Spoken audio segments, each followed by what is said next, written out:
Welcome back, and thank you so much for staying with us. Here with me in the studio to take on this critical discussion is Chukwuebuka Samuel, who's a public affairs analyst. We're so glad to have you join us again. Thank you very much. How are you doing? Very well. Happy Friday. Let's go right into the discourse. Child rights advocates and civil society groups marched to the Lagos State House of Assembly on Thursday seeking justice for 13-year-old Ochaya Ogbaje and other victims of sexual abuse. The protest coincided with the 7th anniversary of Ochaya's death in 2018. Demonstrators carried placards reading "Justice for Ochaya" and "Protect Our Children" as part of the nationwide Justice for Ochaya campaign trending on social media. They called on authorities to reopen and prosecute unsolved cases of child sexual abuse. Aderonke Oyelakin, Lagos coordinator of the Child Protection Network, urged the Inspector General of Police and Attorney General of the Federation to act. She warned that perpetrators must not walk free while survivors endure lifelong trauma. Actress and activist Sunshine Roseman, coordinator of She Foundation, joined the protest, advocating for sex education in schools and opening communication between parents and children on inappropriate touching. Protesters emphasized that justice for Ochaya must extend to all children whose abuse cases remain unsolved. They demanded legal accountability for perpetrators and strengthened child protection systems nationwide. Authorities in Benue State recently reopened Ochaya's case following nationwide pressure, highlighting a growing push across Nigeria to address child sexual abuse and ensure justice for victims. Let's talk about this report. I mean, this has been making wave all through social media. I don't know how briefed you are on the situation with Ochaya. Basically, a little girl living with her mother, moved, to stay with her aunts and her family, moved into the house, and when she was about 6, thereabout 6, 7, the son of the family, the son of her auntie, that is, if we say so, her nephew started molesting her at the time. His father warned him. Instead of the father to stop it, his father, who is a lecturer and also a knight, as it were, in the church, joined in the molestation, and it did gain widespread recognition at that time because she did come out to talk about the offensive and things that have been done to her. But sadly, she passed on due to condition she, got because of the abuse she had suffered at the time. Now, even after her passing, this matter, this trial went to court. The son, as it were, was never found. He has never been arrested. He has never stood trial on the case. The father did go ahead to stand, trial for the case, although he was at some point in the case discharged because of lack of evidence, which draws me to another part, because her aunt was then sentenced for negligence. Holistically, what are your thoughts on this case? Well, I'm going to start with the way Nigeria is now. The way Nigeria is now, everything in Nigeria becomes scary. Should not just Nigeria alone, the world at large becomes scary, because the things you feel that happen are the things that are happening. Imagine a cousin sleeping with her younger cousin, not as if the child is even up to the age of an adult, you see. So it is something else altogether. It is something else altogether.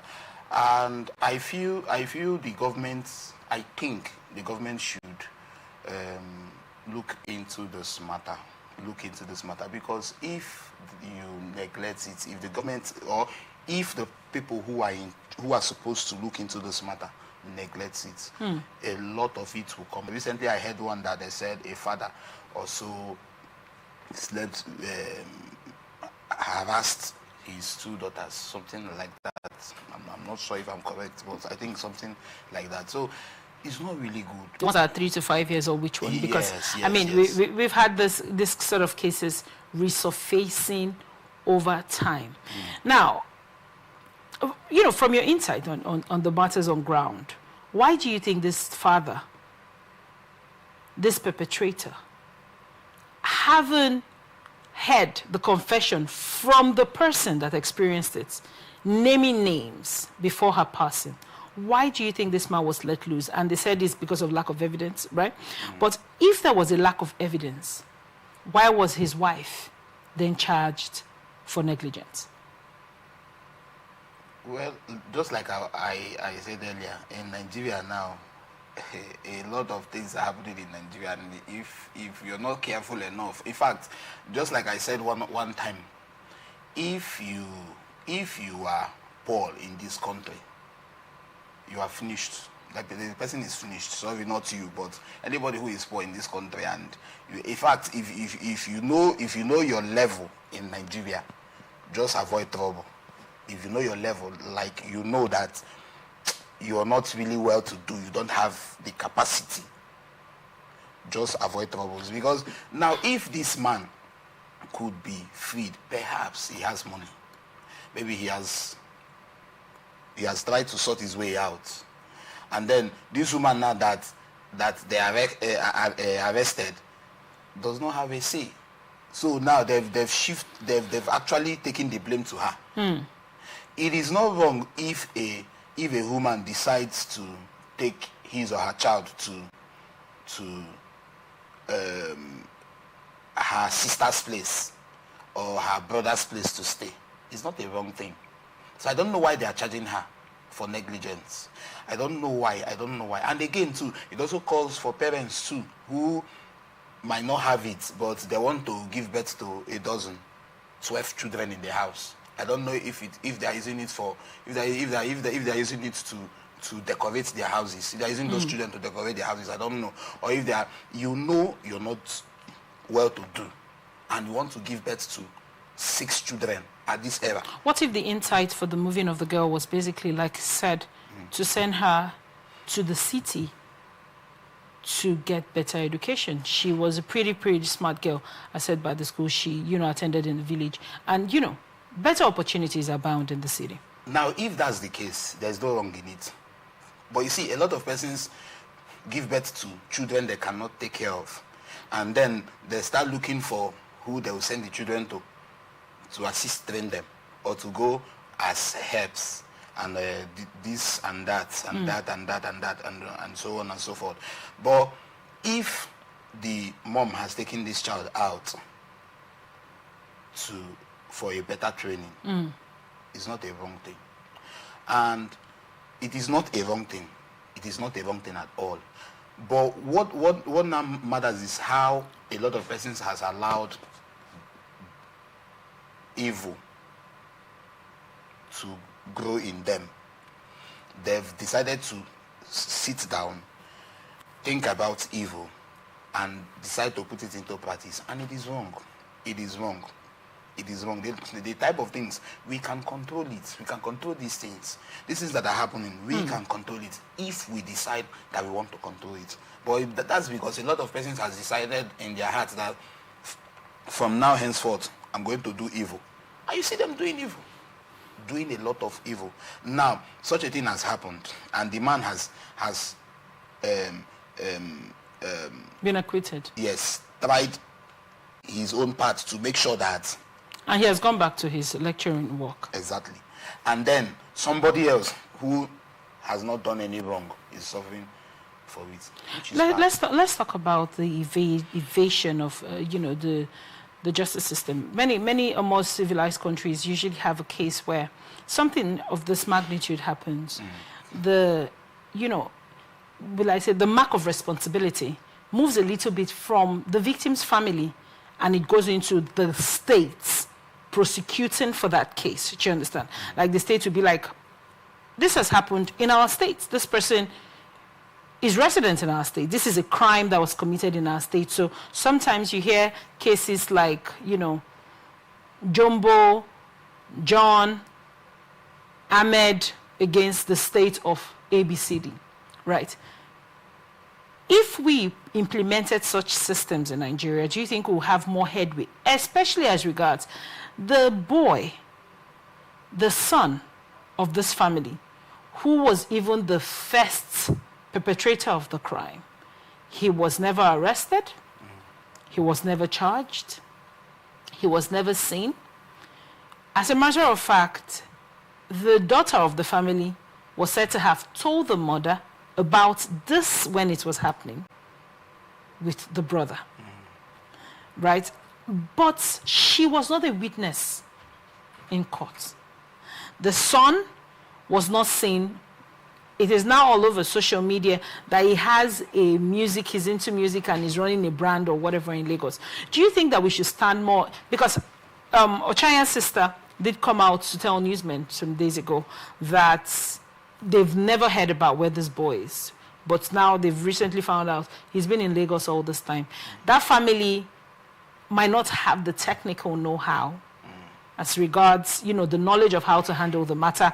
They might not also have the financial capability to handle the matter. Do you think that is, we need systems where the states should push in and step in so we'll have less of this type of crimes happening? Yes, we need that system, but it will also be difficult. Why? Because a lot of persons in Nigeria has refused to say the truth. They have refused to say the truth. And for the fact that they are not saying the truth, then these reformations cannot come in place. Now, I know one, a child, a lady, a girl, sorry, not a lady, a girl in primary school, primary 6, that I heard, I was told recently that the people she's staying with, they are molesting her. A child recently, and I've tried to, I wanted to take it up. But the reason why I'm calm with it is because I've called the child personally, but the child has not really given me the full details I need to know and all that. Recently, and this is bad. A lot of persons. We have several bodies that you can, try to highlight, because that's why I said I've not taken it up, because I've not really heard from her. How old is a grade 6 people? Maybe 11? No, max? She's more than 11. I think she should be up to 14, 15 years now.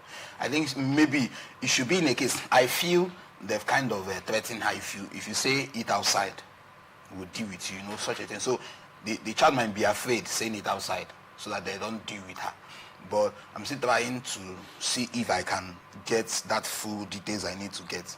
And I will take it up. Oh, we need to talk about that part after the show. But before we wrap it up and move to a different story, what are your thoughts as regards, you had the protesters, they are calling for sex education to begin in the schools. They are calling for parents to be able to talk to their children about, the tenets of sex education, the information. For me, the idea of what grooming is, and, before we get here, before it leads us to sad cases as this, do you think that our educational systems, while we reform and add tech, while we reform and add, change our curricula completely, do you think that sex education should be included in the actual school curricula to help children get an idea of, what their private parts are, what should be safe areas, and all of those? Do you think it should be taught in schools? Yes, very, very important. Very, very important. In fact, from age 10 or age 9, even age from age 8, the child should know about sex education. It's very, very important. So that when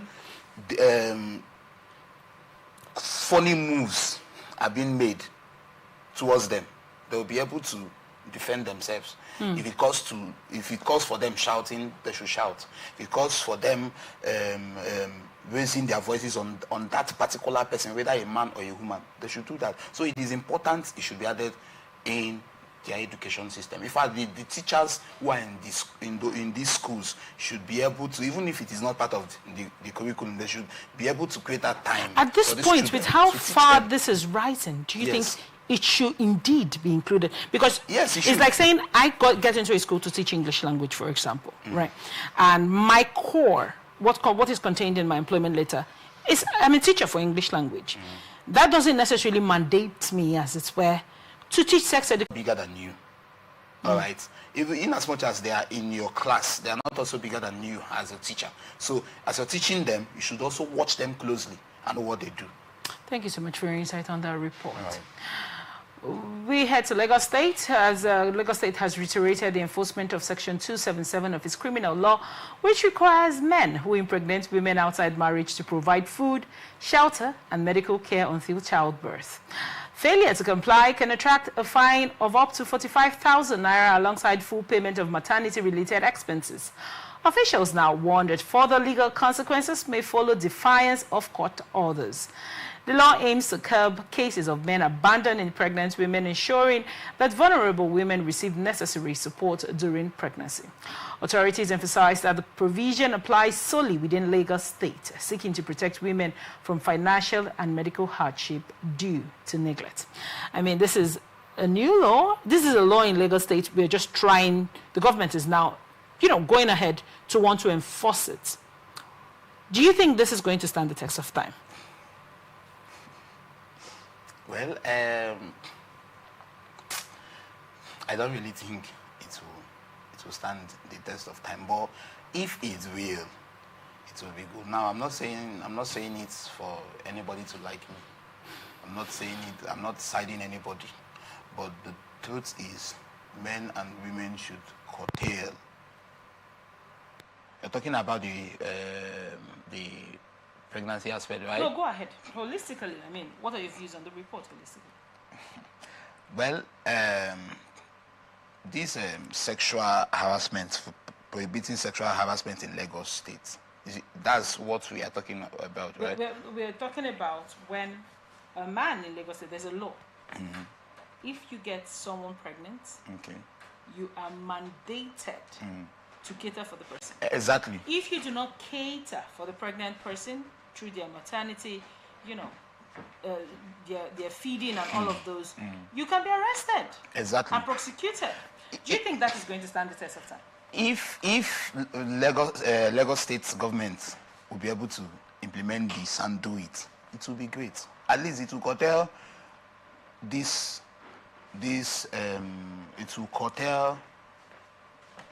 aspect of boys and girls. Let me use the word boys and girls because it is being done by majority of them. It's being done by a lot of them right now. So what is being done by a lot of them? A lot of sexual escapade, exactly. Right. It's being done by a lot of youths. And then you see some of these persons, because they are in a relationship, some of them are not even well to do.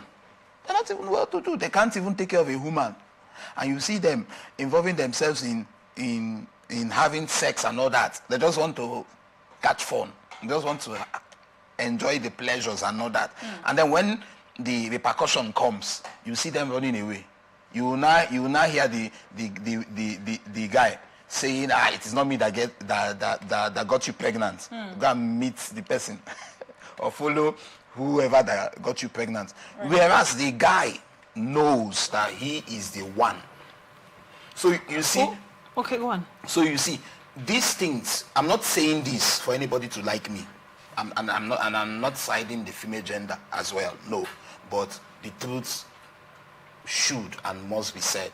Right. So if a man impregnates a lady outside wedlock, he should be able to take care of the responsibility. If they implement this law, you will see a lot of people will abstain from having sex like dogs. Wow. Now, because before you do it, you'll be able to calculate within yourself the repercussion. Am I ready for this? Am I ready to cater for this? By the time you've checked your pockets, you've checked your account balance, you've checked the resources around you, you're not buoyant enough, you practically abstain from it. Now, let's just keep scriptures aside. Now, let's just keep the part that fornication is a sin. We are not talking about the scripture right now. So let's keep that apart. But I think this will also help to curtail this, because a lot of this is happening, and it is not good. What is remaining now is for a man and a woman to come out in an open place, start having sex. That's what is remaining. And you see a lot of baby mamas on the streets suffering alone. It's not good. Right. Thank you. I mean, you've gone the whole 9 mile, with your analysis and that. But I want to draw your attention to something you said. You talked about, someone might be pregnant just now, and the man comes to say, oh, I'm not responsible for that pregnancy. How do we adjudge during the pregnancy phase that someone is actually responsible for the pregnancy, especially because of the high cost of DNA tests in Nigeria? Okay. How do we now place this in the middle in a way that I am not taking care of a woman and a baby that is not mine? How is that part of this law going to be ascertained? Is it going to be your word? What is the guarantee that this woman that has gone to now gone to the Lagos State government and say, I am a man, I have neglected, my man has neglected me, right? And the officers come to me to say, you have neglected this lady and you got her pregnant. What are the measures? How do you get to be sure that indeed this lady was impregnated by you and you're not catering for someone else's kid and someone else's woman? All right, for an individual to be sure, a man per se, to be sure of that, I think the government should not just stop by implementing the law for the man alone. They should also implement it for the woman alone, for the women too. In the sense that if you accuse a man wrongly and later on it is being noticed or they had to find out that this person is not the biological father of the child, right? The lady should also be detained. The lady should also be punished. With this, a lot of this will be curtailed, so that when a man impregnates a woman, you will know as a man, if you are on a woman and you release this on a woman, you will know. Yes, you will know. That's just the truth. You will know. So whatever that happens, but the bad thing about it is that some women, they are very deceptive in nature. Their deception has gone to a part where a woman will sleep with another man, gets pregnant, and want to come and hook the boyfriend. Okay. Now, you have said that you've mentioned this part of deception. But do you think that this in line, while we talk about the situation, we should also consider the fact that abstinence and protection could be a thing? Do you think we should preach about that more? You've talked about, the high rise of, as it were, sexual escapades going on right around us. You did go all out with your due diligence on that angle. But while the government is prompting for this, do you think that people should have, more access, as it were, to family planning methods, for example? And I'm talking about, both male and female, people thinking of using, the condoms, women thinking of having family planning structures. Do you think that pathway should equally be open in a way that it is accessible to society? It's not pricey, especially because many people are going through hard times. You'd agree with me that, rising food costs, we are actively in an inflation.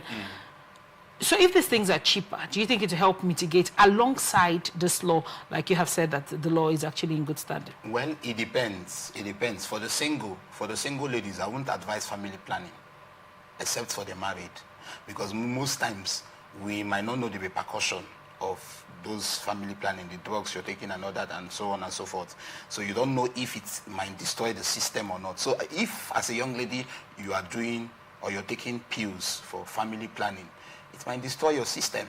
Then when you get married, it will be difficult. It might be difficult for that lady to get pregnant then. So I don't think it is advisable for a young lady that is not married to involve in family planning. And the truth is that the condom aspect too, it is not also advisable. Let's just leave the fact that sex shouldn't be our problem in this society. For crying out loud, it shouldn't be our problem. Sex shouldn't be our problem. We have a lot of things to be worried about now. You should be able to worry about how to feed. Yes, about how to feed. You should be able to worry about where to place your head, having shelter. Sex shouldn't be a problem. So if we're talking about preparing condoms, a lot of condoms for the youth, that means automatically you are encouraging them to involve in this fully. You're encouraging them, yes. You're telling them, yeah, you now have a license. Continue. You see, I went to one pharmacy So I went to get drugs. I wasn't feeling too well.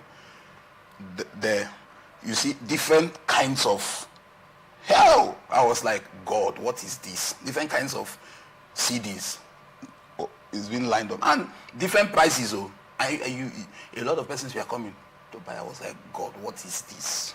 Wouldn't we rather have a society where people protect themselves than a society where abortion being illegal, people have more children that they are unable to cater for? Like I said earlier, well, it is better that these condoms are being produced, but to that way around too, it is not a criteria for one not to be pregnant, because most times you might be using it and one or two things might occur, and the lady will still become pregnant. Right. So the best thing is everybody, both the male and the female, should curtail. Right. Sex is not a food. It is not a dwelling place of living organisms. It is not habitat. Sex is not habitat at all. Right. The dwelling place of living organisms at all. It is not. So everybody should just curtail and know what they are doing. Thank you so much for your insight on that report. Senate has approved the bill aimed at preventing and prohibiting sexual harassment of students in schools and other educational settings nationwide. The law provides legal frameworks for enforcement and punishment of offenders. Some lawmakers urged broader coverage beyond students, highlighting that harassment also occurs in workplaces and other public spaces. Senator Adams Oshomole called for universal application of the law, while Senator Anthony Ani noted the widespread nature of sexual harassment across society. Deputy Senate President Barau Jubrim explained that as a concurrent bill from the House, extensive debate was limited, but amendments remain possible. Well,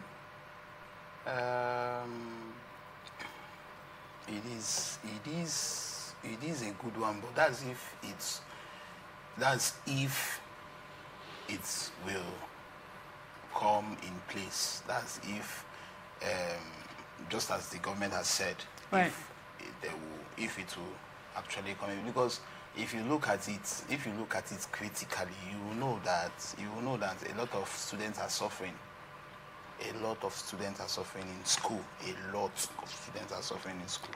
As a result, especially the female ones, if they refuse to give in to the requests from their lecturer, you will see the lecturer will want to punish them. And by so doing, there's no way to punish them except giving them carryover, wanting them to return. And as they return, the lecturer keeps asking for the same thing until the lady gives in to the request of the lecturer. There won't be peace. I want to, you just said something very, very, reflective. You said the lecturer would keep failing the lady so she can return as a carryover and make the same request again. Why do you think these females and the students that get to experience it, because I'm sure there's, some men that equally experience the same yes. in the universities, why do you think these people, you're not open to panels where there is a remark of a script? Why do you think students don't vibe to say, I actually passed this, I want my script brought in for a remark in a panel? Why do you think students fail to do that? All right. The reason why it is like that is even the students too who are in school don't read. A lot of students don't read. They don't read. They focus more on expo. So if you as a student, your exam, you actually wrote your exam. You actually wrote your exam through the means of expo. And your lecturer fails you, you will not be bold enough to go and report even to your HOD or to the dean that, my lecturer failed me because of this. That is if you're able to read very well. If you're able to read very well, study hard, write your exam. Right. You know what you wrote. If the result comes out and you are seeing something else, you will be able to. It is your right to go to the lecturer and say, "Sir, I am not supposed to fail this course." Then let the lecturer tell you it is because you refuse my proposal. You cannot take it up, knowing fully well that if you're being called out at that panel where you're taking the lecturer to, you can still defend that same exam. You can still defend yourself. You can still write that same exam without any expo. The reason is because students are no longer reading. So the lecturers are now using, especially the female ones that they see that are very beautiful, that are fine, that has better bodies and curvy shapes and all that. So they now see it as an opportunity that, okay, this one does not read. Therefore, it's an opportunity for me to take advantage of them. And you cannot say anything. The highest you can do is you start crying. So do you think this law now protects those students? Well, just like I said, if they can implement it, it will protect the students. But if they cannot, because Nigeria is just to say, some of the things in Nigeria is they just say it and that's all. All right. Thank you so much for your insight on the report. Academic Staff Union of Universities, ASU, has warned that it may embark on another strike as the federal government continues to ignore key agreements. In a statement released by its University of Just branch on Tuesday, ASU accused the Minister of Education, Dr. Tunji Maruf Alausa, of making misleading statements instead of addressing the long-standing issues affecting lecturers. The union reminded Nigerians that it issued a 4-week ultimatum to the government on October 22, 2025 to meet its demands. However, halfway through the deadline, not much progress has been recorded. According to Professor Jube Joseph Mawus, the branch chairperson, lecturers are still waiting for their 3.5 months withheld salaries, 25-35% wage award arrears, promotion arrears, and unpaid salaries. What we need are credit alerts, not misleading statements, the union said, accusing the minister of issuing empty press releases rather than taking action. ASU also disputed claims by the minister that 2.3 billion naira had been released to settle salary and promotion arrears, describing it as false and embarrassing, and insisting that the 50 billion revitalization fund announced by the government has not reached any university. The union further criticized Dr. Alausa for his inconsistent and contradictory statements and called on President Bola Ahmed Tinubu to appoint someone who truly understands the challenges within the university system. ASU appealed to students, parents, and Nigerians to pressure the government to act before the ultimatum expires on November 21, 2025, warning that if the issues remain unresolved, it will have no choice but to resume strike action. This has been the plea of ASU for so many years. Why do you think this hasn't been fixed, even though the government did say they have given the money to ASU while they called off the previous strike? It's very well with us. It's very well with this nation. It's very well with Nigeria. It's very well with ASU. It's very well too with federal government. It's indeed well, because if you look at these reports here, it did not start today, even when we were in school.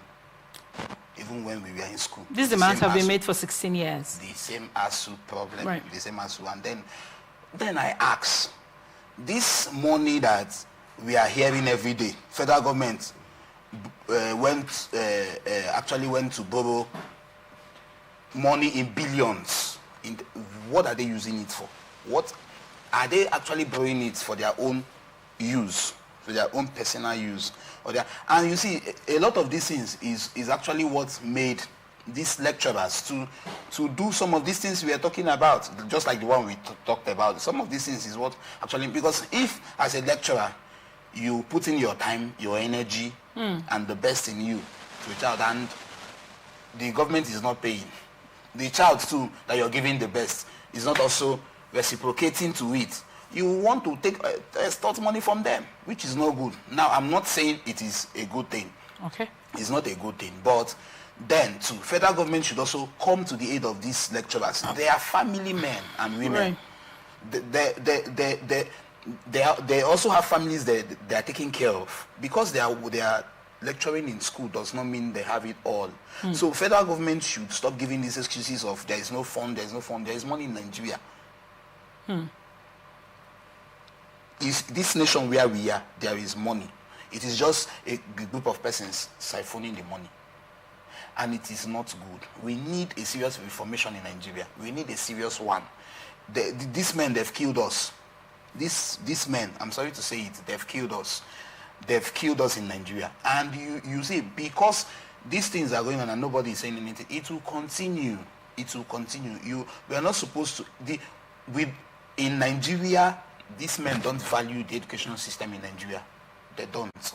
They don't value the educational system of the youths. Because if they do, they want to provide everything needed.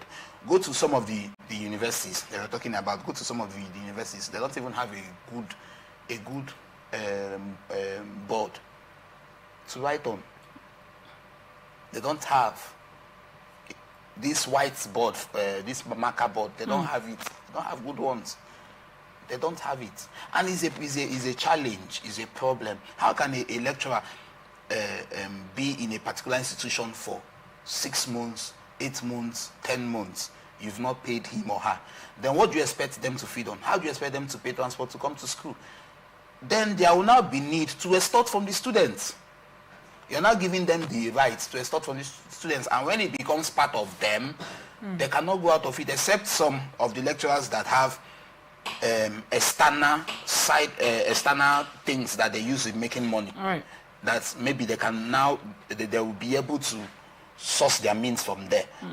Outside that, you will see them involving in these things, extorting from the student, and it is not good. Federal government should sit up. We have money in Nigeria. There is a lot of money in Nigeria. All the money they are borrowing, where is it going to?